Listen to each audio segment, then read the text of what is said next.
Ang susunod na programa ay rated PG. Patnubay at gabay ng magulang ay kailangan sa mga batang manonood.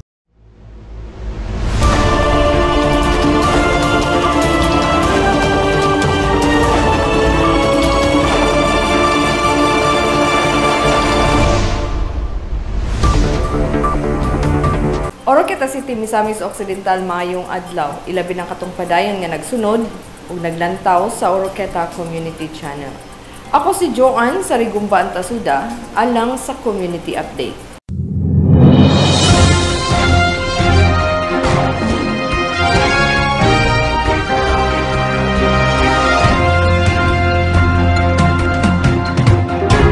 Sa atong headlines, 250 ka mga school paper advisors sa DepEd Oroqueta gipailawom sa 5 ka adlaw nga campus journalism training workshop.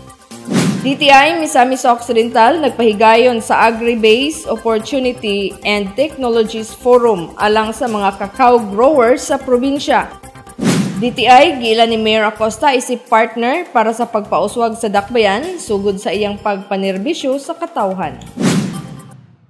O karon sa tong detalye, 250 ka mga school paper advisors sa DepEd Oroqueta City gipailawom sa 5 ka adlaw nga campus journalism training and workshop. Aniya ang kumpletong detalye. Tungod sa nakitang panginahanglanon sa school paper advisor nga matrain ug mas mapa-improve pa ang kahanas nga maoy mobaid sa mga kabataan sa natad sa campus journalism, hinungdan nga ang Department of Education Oroqueta City Division nga gipanguluhan ni School Division Superintendent SDS Jean G. Veloso ug ni Assistant School Division Superintendent ESDS Roberto Bob Napieri Jr. Mopahigayon sa duha ka hugna nga training nga mulungtad sa 5 ka adlaw matag hugna.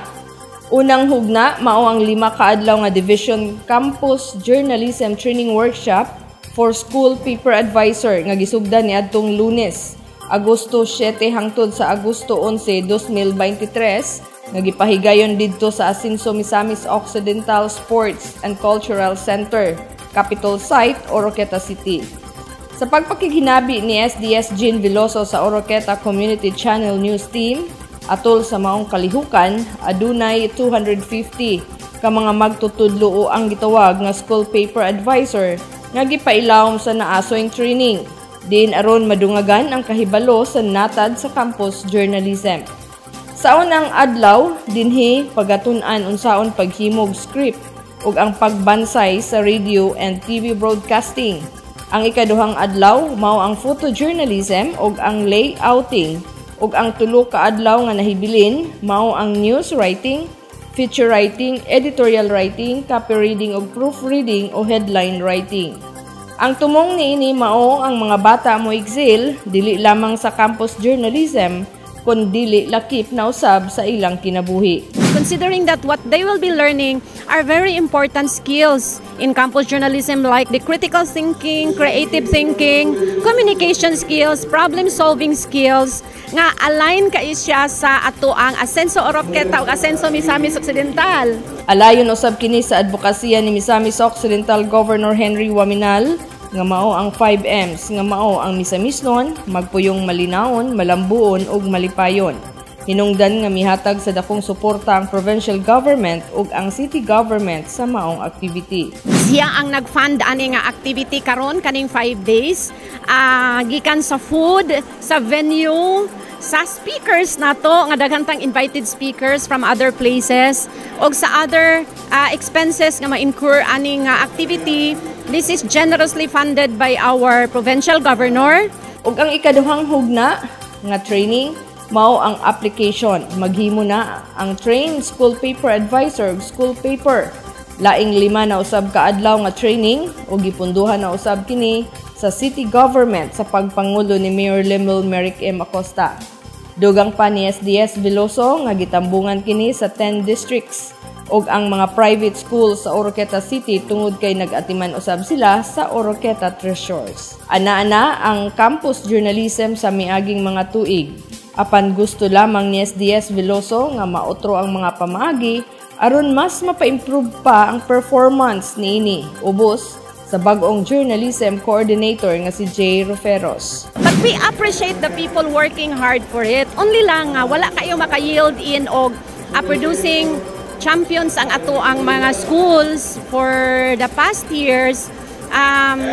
Mao na nga nag-change strategy ta. Sige, mag-start sa taani. Tanawon sa gid nato nga unsaon nga matudluan sa mga advisor ang mga bata. Ato silang i-train og una, i-capacitate nato. Usa ang campus journalism ang gitutukan sa DepEd Oroqueta tungod kay mo resulta usab kini sa kayuhan sa mga kabataan.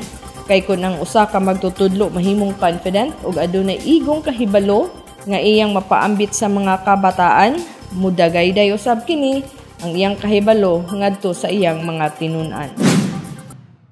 DTI Misamis Occidental nagpahigayon sa Agri-Based Opportunity and Technologies Forum alang sa mga kakao growers sa probinsya.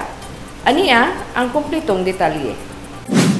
Nanguna si Officer in Charge, Provincial Director Luz Galda sa Department of Trade and Industry kon DTI sa Misamis Occidental uban sa mga personahe para ipahigayon ang Agri-Based Opportunities and Technologies Forum para sa mga kakao growers sa probinsya niadtong August 4, 2023 dito sa Asinso Misamis Occidental Sports and Cultural Center Capital Site, Oroqueta City. Ang maong forum nagtuki sa unsay nahitabo sa kakao production sa probinsya. Pinaagi ni Raul Hermoso ang gitudlong presidente sa Cacao Grower Association.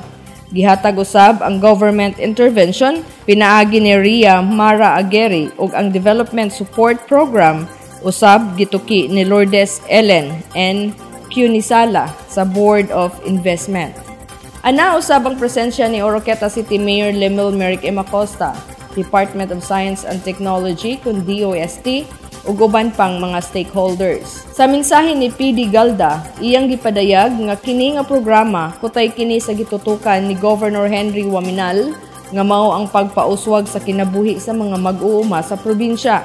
Ug ang presensya sa mga kakao growers sa maong higayon, nagpakita kini sa ilang gugma ug dedikasyon sa pagpauswag sa industriya sa kakao sa probinsya. Ang kakao na ilang nga mao'y himuon og chocolate ug tabliya, diin ang nasod Pilipinas sa Asian countries, ang adunay mga tanom nga kakao tungod sa maayong lugar ug maayong nga klase sa yuta.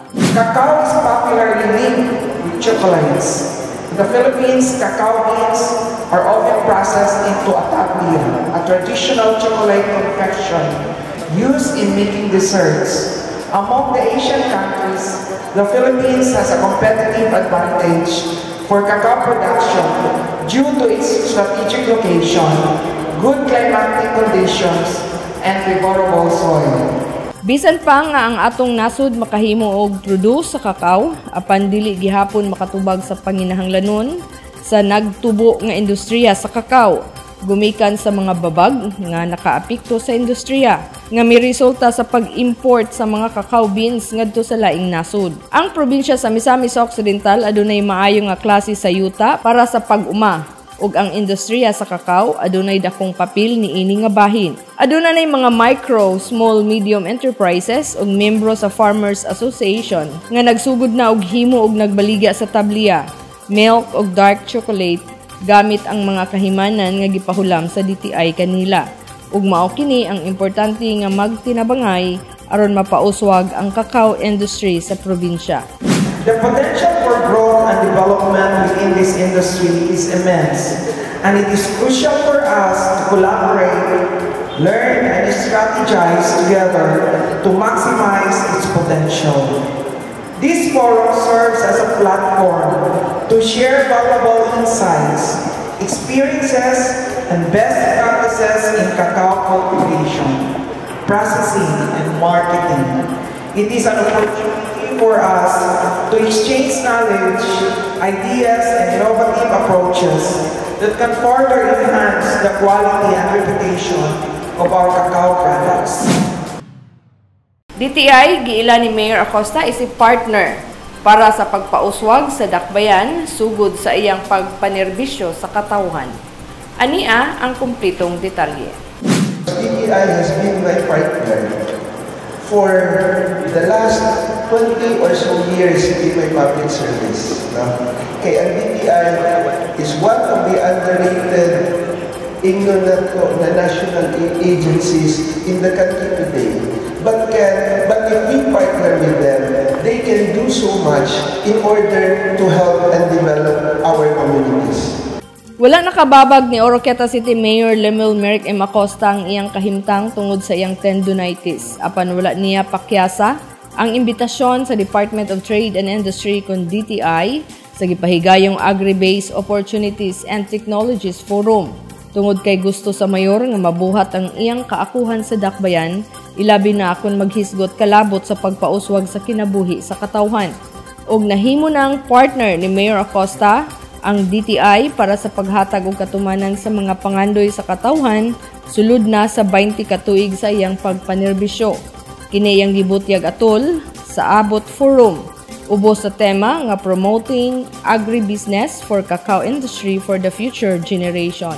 Niadtong August 4, 2023 didto sa Asinso, Misamis Occidental Sports and Cultural Center.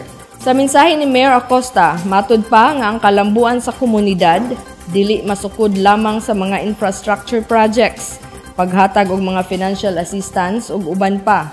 Apan nagbase usab kini kung unsay imong nahatag nga maayong oportunidad sa komunidad.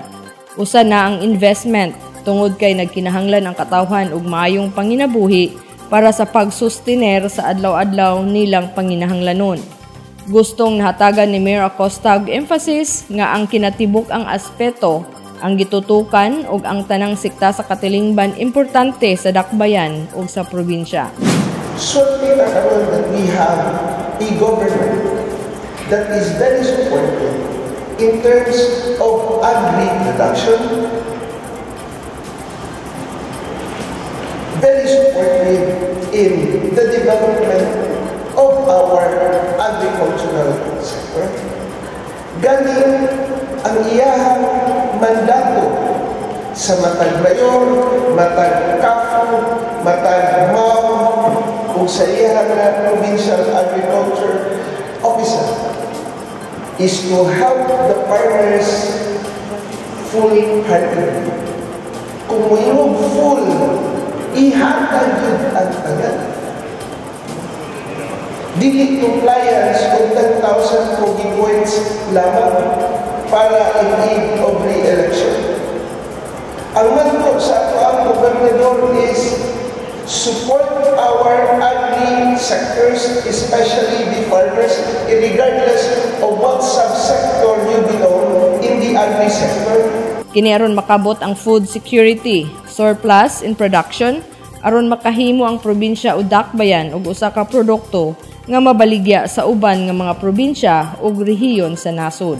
If we can do this, I tell you, we can stimulate the economy not only in Oroquieta but the whole province.